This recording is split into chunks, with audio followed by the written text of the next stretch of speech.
Hello everyone, welcome to GS education classes. My name is Geeta. उम्मीद करती हूँ कि आप सब लोग जो है बहुत ही बढ़िया होंगे और अपनी जो तैयारी है बेहतर तरीके से कर रहे होंगे। आज हम डिस्कस करने वाले हैं प्रीवियस ईयर क्वेश्चंस, ठीक है। और ये जो पेपर आप लोग देख रहे हैं, ये मैंने पेपर लिया है 20 अगस्त 2023 का। 2023 का जो ऑफलाइन का एग्जाम हुआ था, लास्ट जो सीटेट का एग्जाम हुआ था, उस पेपर को मैं जो है सॉल्व करवा रही हूँ। और मैंने अब जो है previous year question paper solve करवाना स्टार्ट कर दिया है। सीडीपी में हमने इसमें जो है 15 क्वेश्चन कर लिए थे, आगे नेक्स्ट जो है 15 करवाऊंगी। और आप लोगों को मैंने कहा था पूरा सीडीपी का मैंने आप लोगों को पैटर्न समझाया हुआ है कि किस तरीके से जो है सीबीएसई सीटेट में सीडीपी के क्वेश्चंस को, मतलब कौन से टॉपिक से कितने मार्क्स के क्वेश्चंस आते हैं, ठीक है। अगर उस चीज़ को आप समझ गए होंगे ना, तो आप बहुत ही आसानी से जो है चीज़ों को समझ के अपनी तैयारी जो है एक सही डायरेक्शन में कर पाएंगे। यहाँ पे जितनी भी मैं प्रैक्टिस करवाऊंगी, जितनी भी प्रीवियस ईयर की क्वेश्चन की प्रैक्टिस कराऊंगी, पहले ऑफलाइन वाला पेपर हम सॉल्व करेंगे, देन ऑनलाइन वाले पेपर पर जाएंगे, ठीक है। और आप लोगों को पूरा क्वेश्चन जो मैं समझाऊंगी पूरा बेहतर तरीके से समझाते हुए, जैसे कि क्वेश्चन को कितना भी घुमा के पूछे तो वो आपका गलत ना हो। पूरे टिप्स एंड ट्रिक्स के साथ जो है चीज़ों को डिस्कस करेंगे। और इससे क्या फ़ायदा होगा कि अगर आप लोगों ने अभी तक कुछ भी नहीं पढ़ा है ना, तो आज के क्वेश्चन जब आप करेंगे ना, तो आप लोगों को खुद रियलाइज़ होगा। इसलिए वीडियो लास्ट तक देखिएगा ताकि चीज़ें जो आप लोगों को अच्छे से क्लियर हो जाए।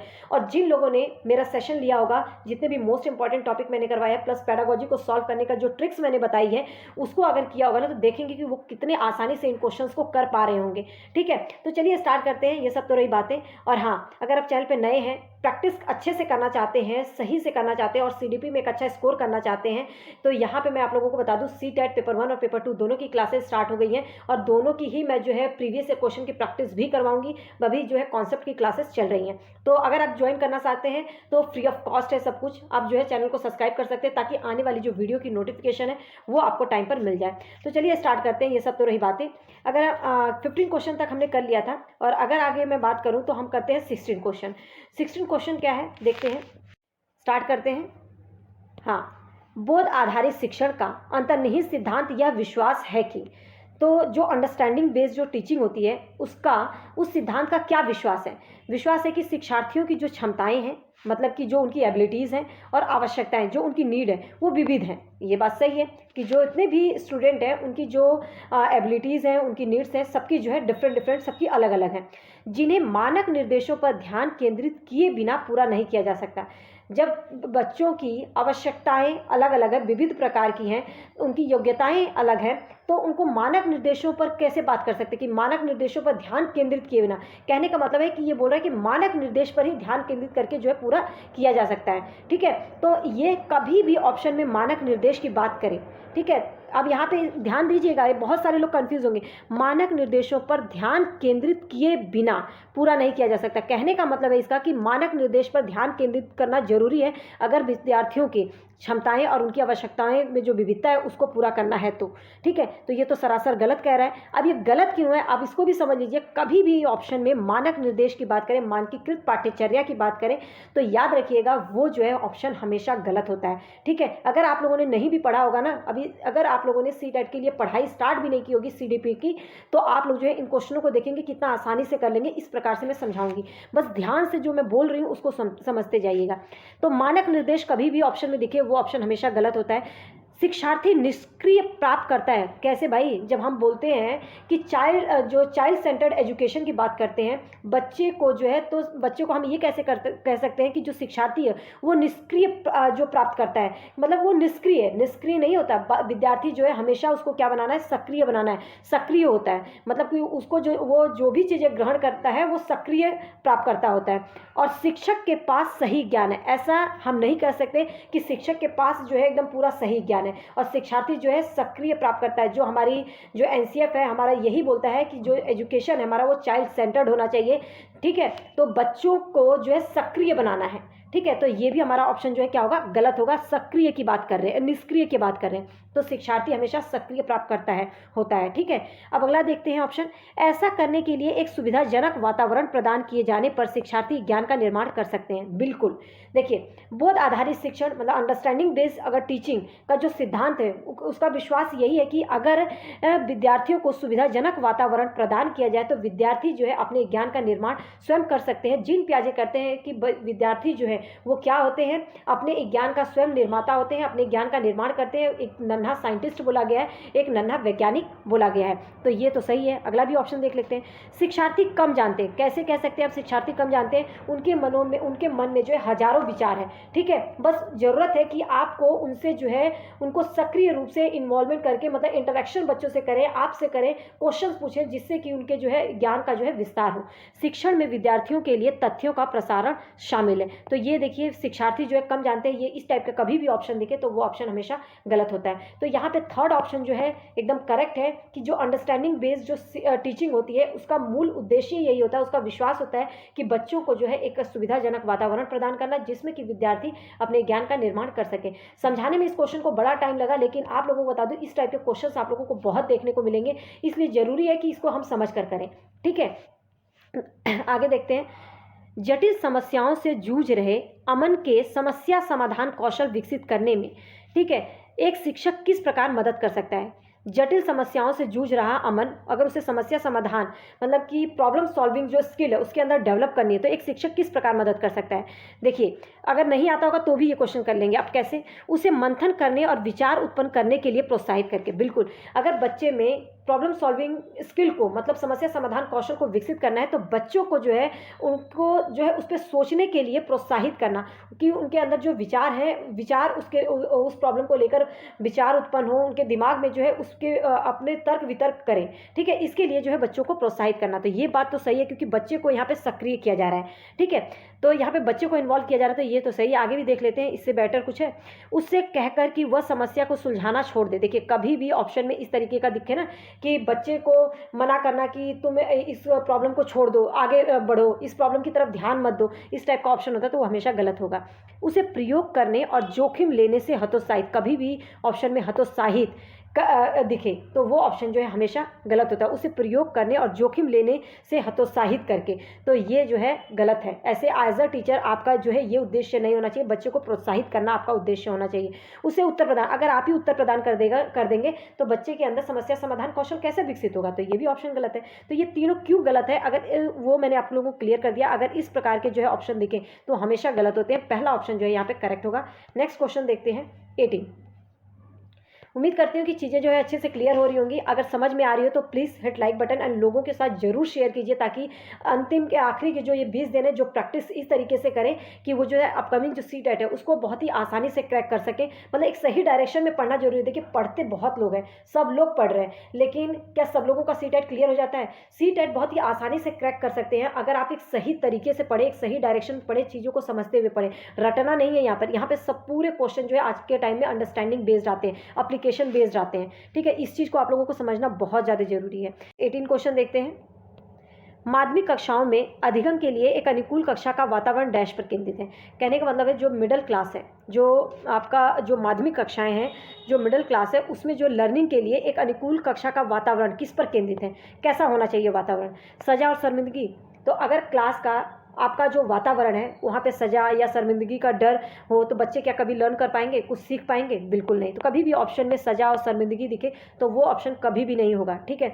अब यहाँ पे सहकारी अधिगम, बिल्कुल कोऑपरेटिव जो चीज़ें, कोऑपरेटिव लर्निंग, ये एक पॉजिटिव टैग वर्ड होता है, कभी भी ऑप्शन में दिखे तो हमेशा आंसर जो है यही होता है, ठीक है। आगे थर्ड में देख लेते हैं। प्रतिस्पर्धी लोकाचार, मतलब कि जो कोऑपरेटिव जो मतलब कि इसके अंदर भी कॉम्पिटिशन की भावना बच्चों के अंदर डालना, तो ये भी ऑप्शन में दिखे तो कभी भी ये ऑप्शन नहीं होगा। अनुबंधन और पुनर्वलन, कंडीशनिंग, फिर उसके बाद जो है रेनफोर्समेंट, मतलब कंडीशन अप्लाई करना, फिर उसके बाद जो है उनको रेनफोर्समेंट प्रोवाइड करना फीडबैक में, मतलब कि उनको जो है जैसे आप लोगों ने पढ़ा होगा अगर पाब्लो की थ्योरी, तो ये चीज़ जो है अच्छे से क्लियर हो जाएगी। पाब्लो ने अनुबंधन, शास्त्रीय अनुबंधन का सिद्धांत दिया था, उसके थ्रू जो है आप लोगों को इसे आने वाले टाइम में मैं इसको जो है समझाऊंगी आप लोगों को बहुत ही अच्छे से।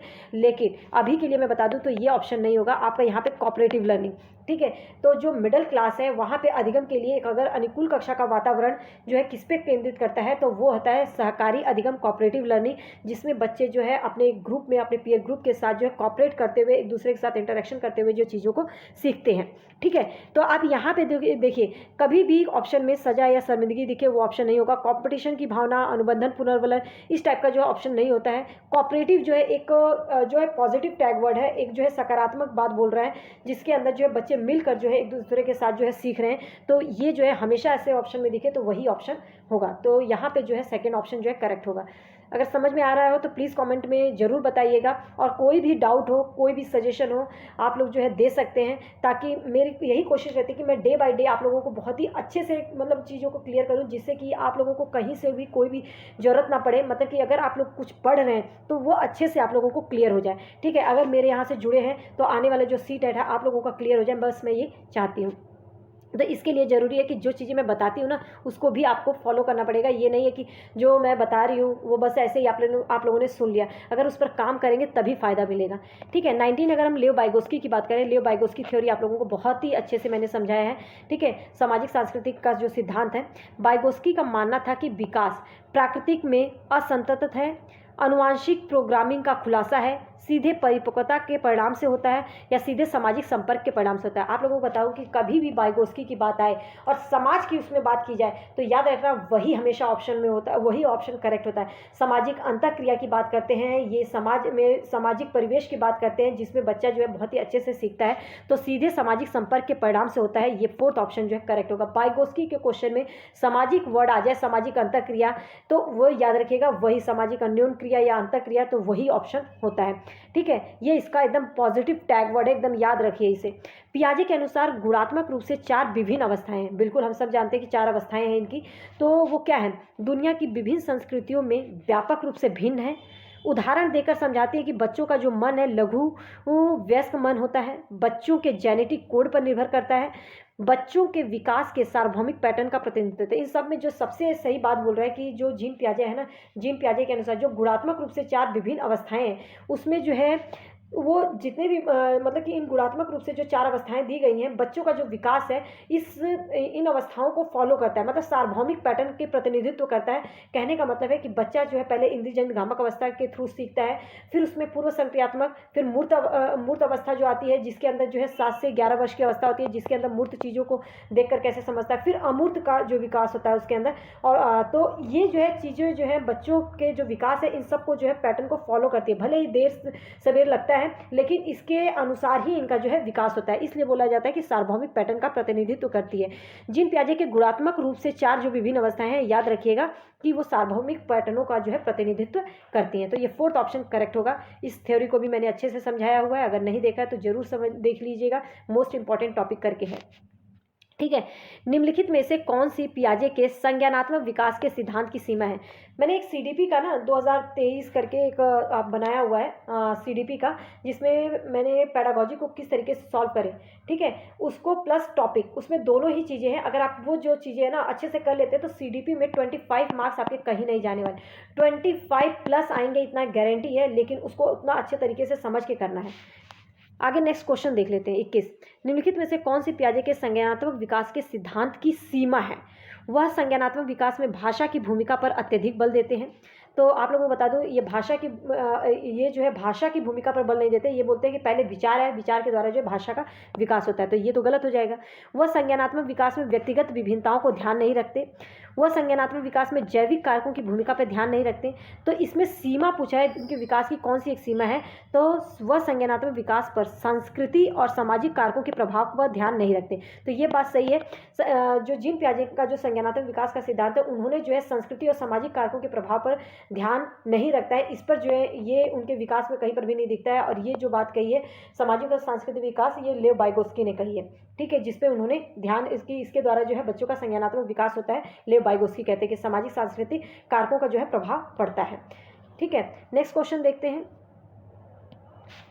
निम्नलिखित कथनों को पढ़िए तथा सही विकल्प का चयन कीजिए।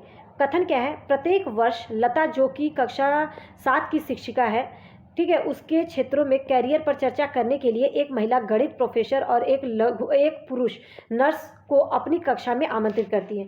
गणित के लिए प्रोफेसर और एक पुरुष नर्स को जो है क्या करती है, अपनी कक्षा में आमंत्रित करती है। लैंगिक जेंडर अंतर जन्मजात है, समाज के माध्यम से अधिग्रहित नहीं है। तो जो लैंगिक जेंडर है ये जन्मजात है, समाज के माध्यम से अधिग्रहित नहीं है। तो आप लोगों को बता दूं जो लैंगिक मतलब जो जेंडर है ये अंतर जन्मजात है, अंतर तो जन्मजात है, लेकिन जो समाज के माध्यम से ही इसको जो है ज़्यादा क्रिएट किया गया है। और जो यहाँ पे पहली बात कह रहा है कि प्रत्येक वर्ष लता जो कि कक्षा 7 की शिक्षिका है और उसके क्षेत्रों में कैरियर पर चर्चा करने के लिए एक महिला को गणित प्रोफेसर के रूप में और एक पुरुष को जो है नर्स के रूप में अपनी कक्षा में आमंत्रित करती है। तो ये बात तो सही है, लेकिन जो अगला कारण बता रहा है कि लैंगिक जो अंतर है ये जन्मजात होता है पर समाज के माध्यम से अधिग्रहित नहीं होता है। तो इसमें समाज का बहुत बड़ा रोल होता है, समाज ही जो है ये सब चीज़ें जो है बहुत ज़्यादा क्रिएट कर देता है। तो पहला ऑप्शन तो सही है, दूसरा जो है यहाँ पे आर जो है पूरा गलत बोल रहा है। तो यहाँ पे ए ऑप्शन जो है करेक्ट होगा। ठीक है, नेक्स्ट देखते हैं 23।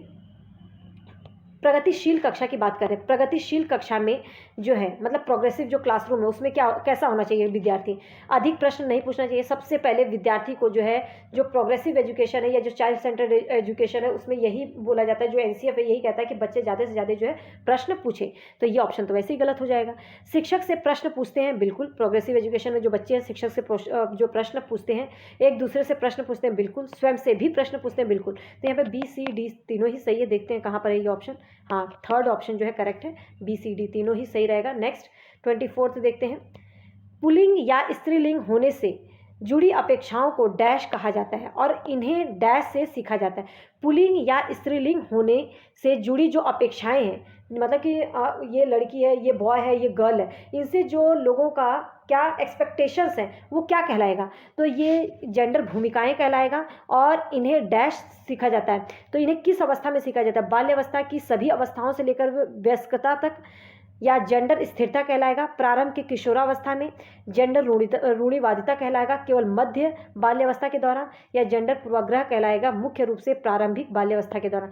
तो आप लोगों को बताओ जो गर्ल्स बॉयज़ की बात की जाती है या मेल फीमेल की बात की जाती है, इससे जो जुड़ी अपेक्षाएं हैं लोगों को डैश कहा जाता है। तो ये जो है लोगों ने पहले ही तय कर दिया कि ये उनकी भूमिकाएं हैं।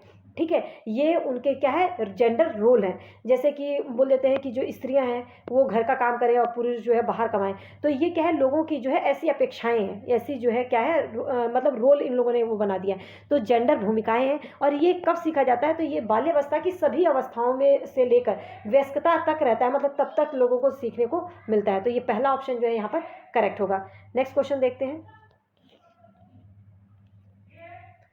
हाँ, नेक्स्ट क्या है देखिए, बुद्धि के संदर्भ में निम्नलिखित में से कौन सा दृष्टिकोण शिक्षार्थियों के बीच विविधता के सम्मानपूर्ण विचार का समर्थन करता है। बुद्धि के संदर्भ में निम्नलिखित में से कौन सा दृष्टिकोण जो है शिक्षार्थियों के बीच विविधता के सम्मानपूर्वक विचार का समर्थन करता है। बुद्धि जो है वातावरणीय कारकों को प्रभावित नहीं करती, तो ये सबसे गलत बात बोल रहा है कि बुद्धि का पर जो है वातावरणीय कारकों का प्रभाव पड़ता है। तो ठीक है, कारकों से प्रभावित नहीं होती है। बुद्धि अनुवांशिक कारकों से प्रभावित नहीं होती है, तो ऐसा नहीं है, उस पर जो है हेरिडिटी का मतलब अनुवांशिकता का भी प्रभाव पड़ता है। बुद्धि को मापने के लिए बुद्धि लब्धि परीक्षण एकमात्र साधन है, एकमात्र ऑप्शन में देखिए गलत है। देखिए जो बुद्धि के संदर्भ में अगर बात करें तो शिक्षार्थियों के बीच अगर विविधता के सम्मानपूर्ण विचार का समर्थन करता है, तो आप लोगों को बताओ जो बुद्धि है ना वो बहुयामी है। ठीक है, बुद्धि बहुयामी है और समय के साथ हमेशा जो है बदल सकती है। तो यहाँ पे फोर्थ ऑप्शन करेक्ट होगा। और बुद्धि पर जो है वातावरण और आनुवंशिकता दोनों का ही प्रभाव पड़ता है, ये नहीं कि वातावरणीय कारकों का प्रभाव नहीं पड़ता। तो यहाँ पर एक की बात कर रहे हैं, यहाँ पर भी एक, इसलिए ये ऑप्शन गलत हो गया।